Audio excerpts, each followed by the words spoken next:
I came here because there's one thing I absolutely needed to say. I love you too.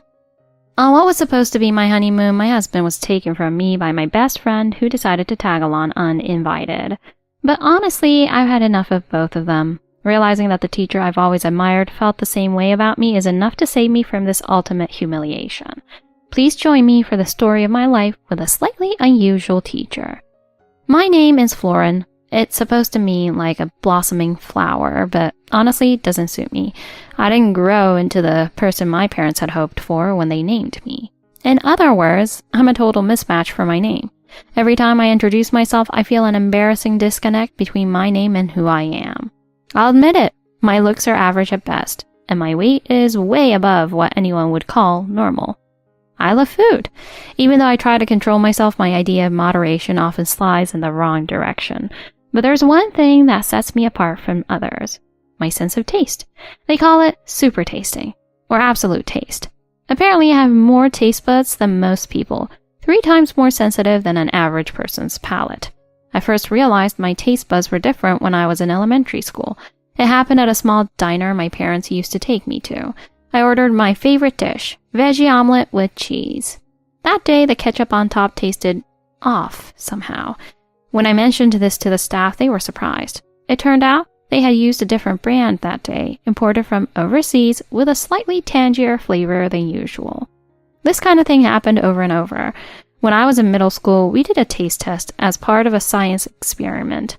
I was able to correctly identify every slight variation in the concentration of sugar water. My teacher looked at me in surprise and said, "Your sense of taste is definitely not normal." When I told my parents about it, my mom said, "You were the same way as a little kid. You refused to drink milk unless it was from a specific brand. Even when I baked a cake, you'd cry if I used a different kind of cream. I guess your sense of taste was always this sharp." Having such a sharp sense of taste isn't always a blessing in daily life. As a kid, I couldn't stand green vegetables like spinach or cabbage, and drinks like grapefruit juice, coffee, tea, or anything with strong carbonation. I remember feeling jealous when my friends enjoyed Coke like it was the best thing ever. Sometimes I thought it would be better to have a normal palate so I could enjoy everything without overanalyzing the taste. My father used to say, "Your tongue is a gift from God. One day you should use that gift to create dishes that make people happy." We weren't religious or anything, but my father's words gave me a small boost of confidence. But my father is no longer with us. He was killed in a car accident when I was in high school. The accident wasn't his fault. He was a pedestrian, and the insurance payout was substantial. My mother said, "I have my job, so use this money for your future. Your father would want that."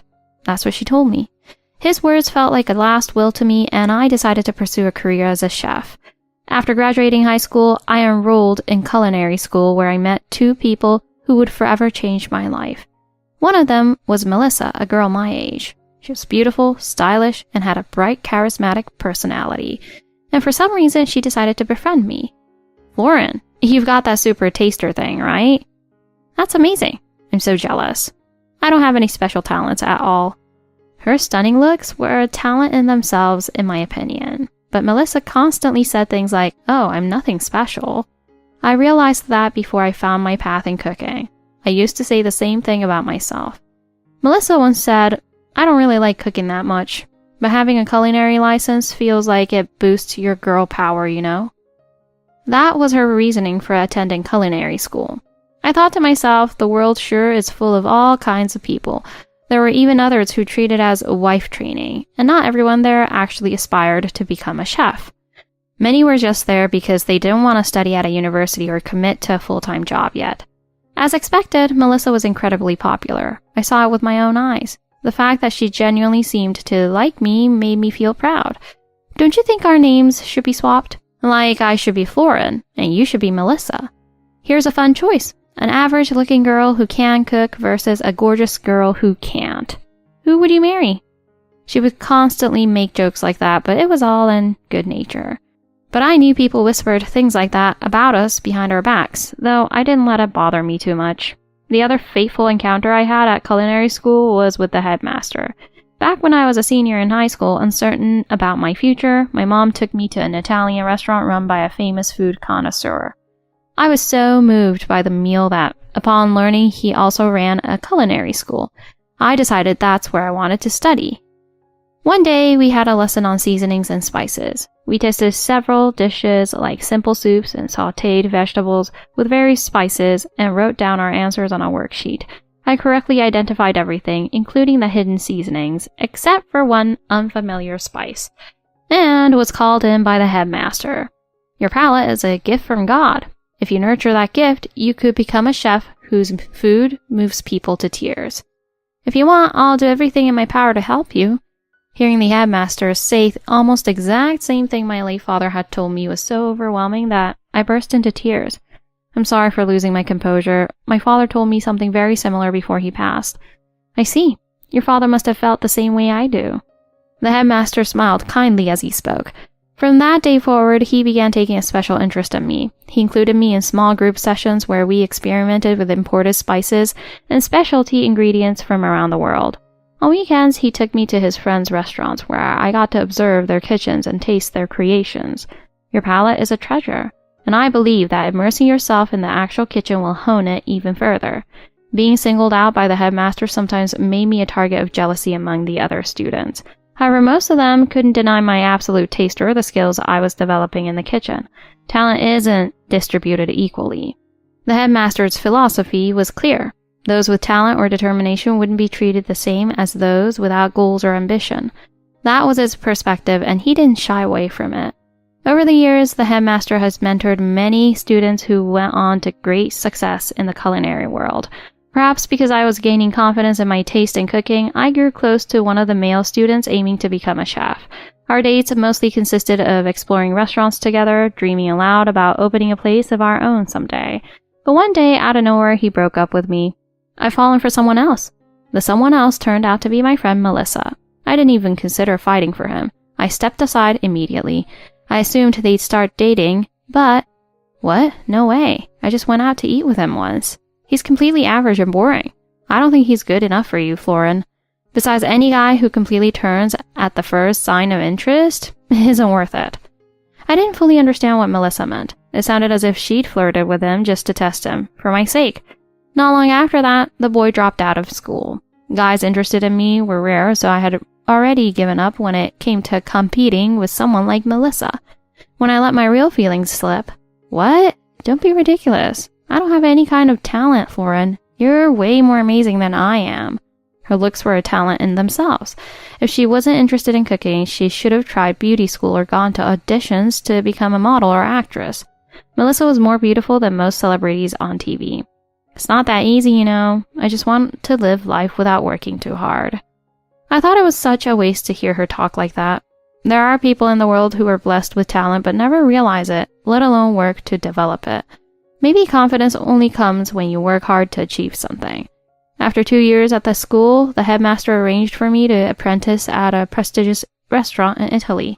It was a 2-year opportunity. The headmaster had already told me he wanted me to work with him when I returned.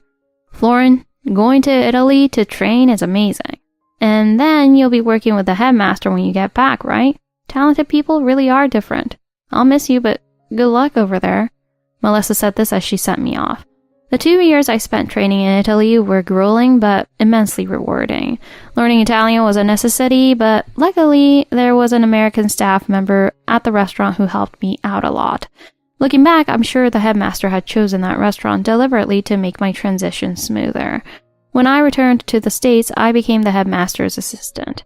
Actually, he wasn't the headmaster to me anymore, since I had officially graduated. His name was James Carter. From then on, I called him Mr. Carter. He was 44 years old and had a son in college. His wife had passed away 5 years ago due to an illness. My role as his assistant was a mix of being a secretary and a manager. We spent almost every day together inspecting the restaurants he managed, brainstorming new menu ideas, and of course, taste testing. I also handled scheduling for his lectures on culinary arts and his appearances on TV and radio. The work was endlessly varied.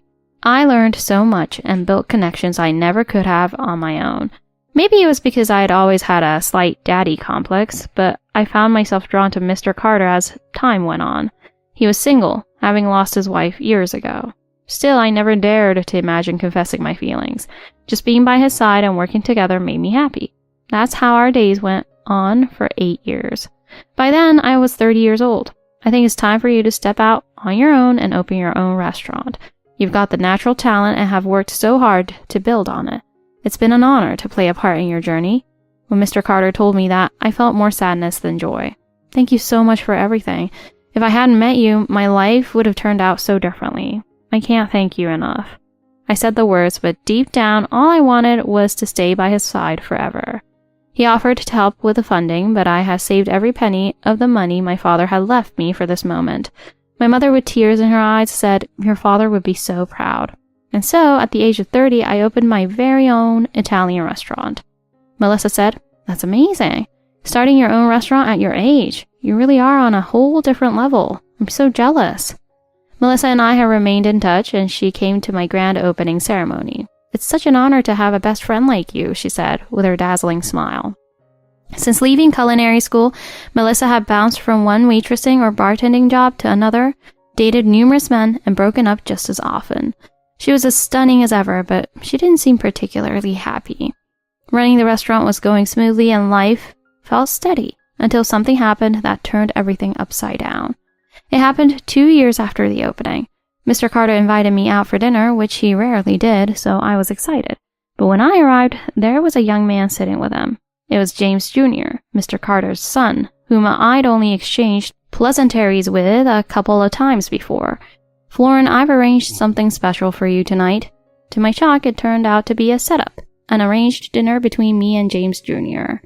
When I realized what was happening, I was utterly stunned. The man I secretly loved was introducing me to someone else, and that someone was his own son.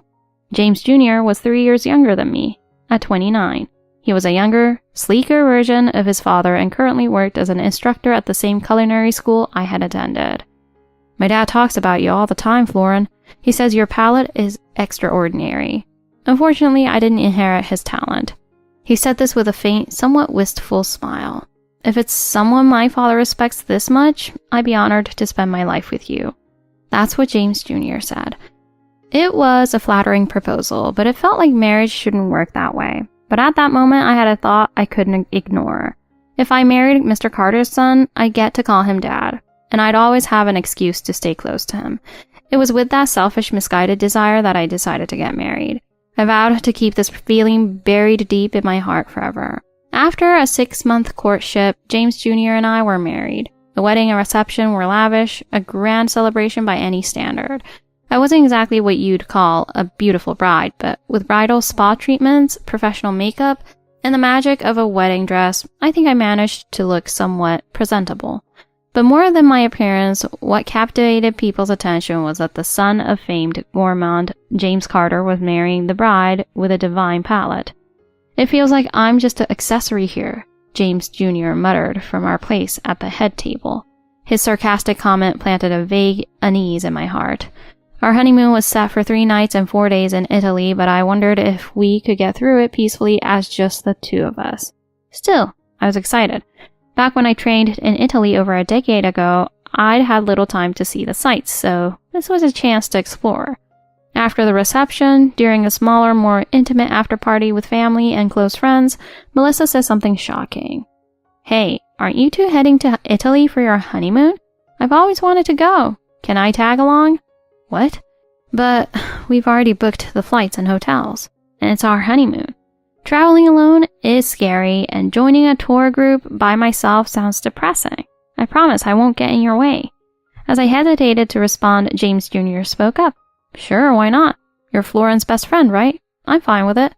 If that's how my husband felt, who was I to object? If anything, his earlier remark had made me uneasy about traveling alone with him, so I was almost relieved by her suggestion. Melissa ended up on the same flight and at the same hotel as us. James Jr. even invited her to join us for dinner, saying, "Since you're here, why not eat with us?" Our dinner conversation mostly revolved around the culinary school. Melissa and I had been students there, and James Jr. was now one of its instructors. Florin was the perfect student, you know. Her palate and cooking skills were on another level. I knew she'd succeed. Talent really does make a difference. On the other hand, I've got no talent whatsoever, so I'm super jealous. Melissa said, smiling coyly, Watching my husband and Melissa chat so effortlessly, I couldn't help but feel like an outsider. There was an undercurrent in their conversation, a familiarity I wasn't a part of. After dinner, I returned to our room, exhausted from the day, and quickly fell asleep. But in the middle of the night, I woke up suddenly. In the dim room, I heard faint sounds, movement, and voices I recognized. Lauren's a deep sleeper. She won't wake up. I know, I've known her forever, Melissa replied casually. I turned my gaze toward the voices and saw the two of them on the hotel balcony. They stood so close their shoulders occasionally brushed, chatting with an intimacy that made my stomach churn. It was a situation that should have sent me into a panic, but strangely I felt calm. I silently left the room. At the front desk, I asked if they had any single rooms available and took the key they handed me. Inside, I felt eerily calm, as if I couldn't fully grasp the reality of what was happening. The next morning, as I ate breakfast in the hotel lounge, Melissa spotted me and rushed over. "Florian, where did you go? We were worried about you." "Worried? It sure didn't seem that way last night when they had their arms around each other, thinking that I was deep asleep." "I couldn't sleep, so I left the room. Don't worry about it." When I responded casually, a flicker of unease crossed her face. Later, I arranged an earlier flight home. Without telling either of them, I quietly left the hotel.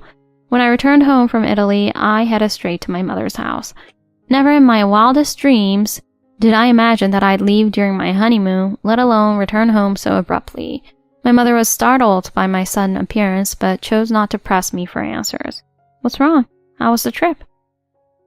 "Please don't ask. I'm just exhausted." I couldn't bring myself to tell her everything. The truth was, I hadn't fully processed it myself. That night, back in my childhood bedroom, my eyes fell on my father's photograph sitting on the shelf. His words echoed in my mind. "Your palette is a gift from God." I had worked so hard, inspired by those words, and yet here I was, feeling utterly defeated. The next day, in an attempt to clear my head, I went to the kitchen at my restaurant. Holding a knife, slicing tomatoes, I suddenly found tears streaming down my face. It felt as though everything I'd worked so hard to build was crumbling before my eyes. That evening, my husband, James Jr., called me, but I didn't answer. Instead, I dialed Mr. Carter's number. "Lauren, how was Italy?" "Mr. Carter, I'm sorry, but I can't continue my marriage with James Jr." I could hear Mr. Carter inhale sharply over the line. "What happened? Please tell me." "I'm sorry, but I can't explain." With that, I ended the call. A few days later, while testing a new recipe at my restaurant, the doorbell rang. When I walked to the entrance, I saw Mr. Carter standing there. His face looked worn, but his expression was filled with kindness. "I came here because there's something I need to say." In the quiet air, his voice was clear and resolute. "I love you too." Those were the words I thought I'd never hear, no matter how much I wished for them. At his confession, all the feelings I'd buried deep inside suddenly came rushing to the surface. The moment I heard his words, I froze, my breath caught in my throat. It felt like I was in a dream. The kind where reality bends and nothing quite makes sense. "Mr. Carter, what did you just say?" "I said I love you. I always have." His eyes locked on mine, steady and sincere, and I knew this was no joke or mere attempt at consolation. Yet as much as I wanted to accept those words, a storm of conflict raged inside me. "Mr. Carter, this doesn't feel right. It's not proper. I was married to James Jr., your son. I'm his ex-wife." "I realized that too, but after you hung up on me the other day, all I felt is regret. I regret not seeing your pain and for being part of the reason you're hurting. I had to let you know my true feelings." His voice trembled slightly, and the depth of his emotion struck me. "Mr. Carter, I couldn't finish.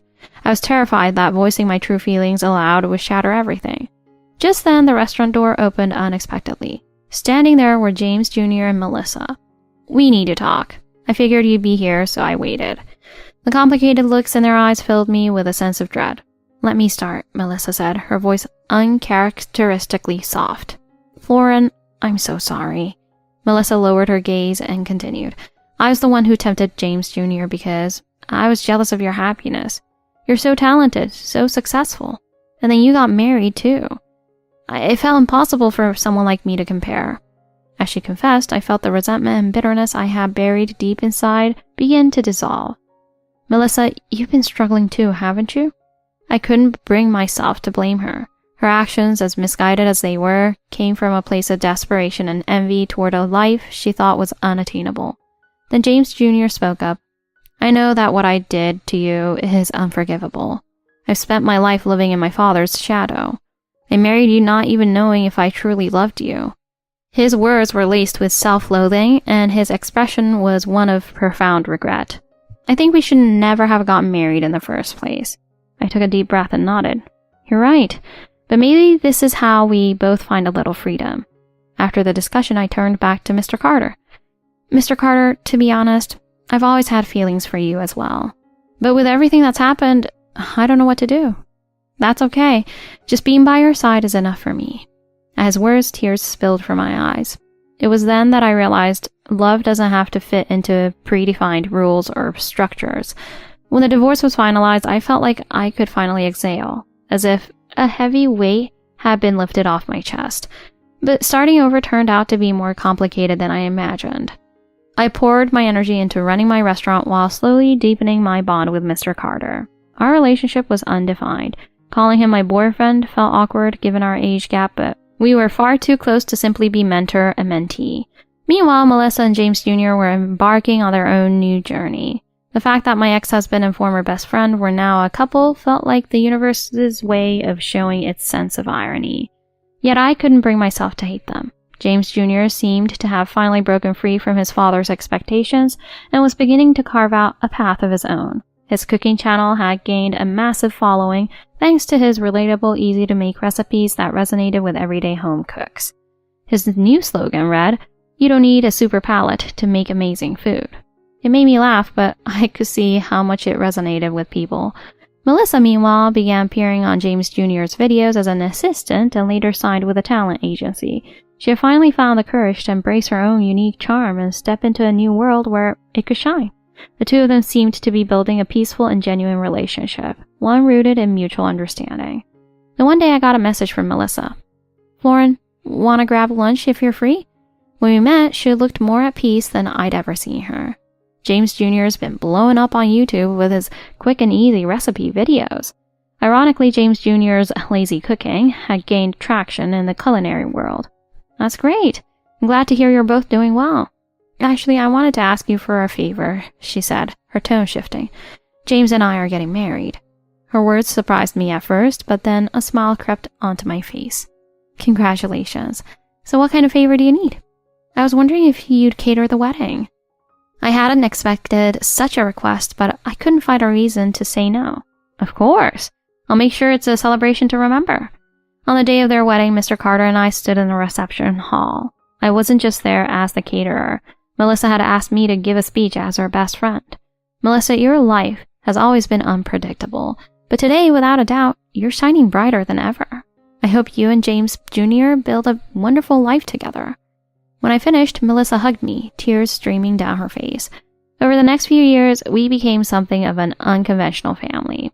Melissa and James Jr. became regulars at my restaurant, and sometimes we even collaborated on events. Mr. Carter treated Melissa and James Jr. like they were his own children.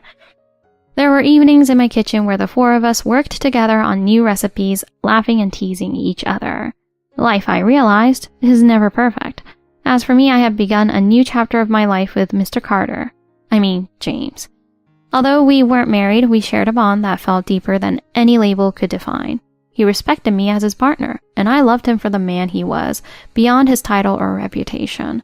Our days were busy but fulfilling, as we supported each other's dreams. James expanded his restaurant business while dedicating himself to mentoring the next generation of chefs. He poured the same love and passion into his students that he had once shown me. I, on the other hand, focused on growing my own restaurant, constantly experimenting and creating new menus. From selecting the finest ingredients to perfecting cooking techniques, I aimed to create dishes that would move people emotionally, just as James had taught me. One day, James spoke up unexpectedly. Lauren, I've been thinking, what if we wrote a book together? A book? Like a cookbook? Sure, a cookbook, but not just recipes. Let's include stories from our lives, too. We could write about what we've learned through food and taste and how it's connected us to people. I think it could resonate with a lot of readers. I hesitated at first, but I couldn't ignore the excitement bubbling up inside me. That sounds amazing. It could be a way to share our story, the story of taste and life. And so we began writing the book together. It wasn't just a cookbook, but a narrative about life, love, and the resilience we discovered through taste. When the book was published, it was a big hit. Reviews poured in, many saying how it captured the beauty of human connection through food. And I realized once again, life isn't perfect, but even in its hardships, we can find love and joy. I am proud of the life I share with James. Whatever shape it takes, we are building a future together.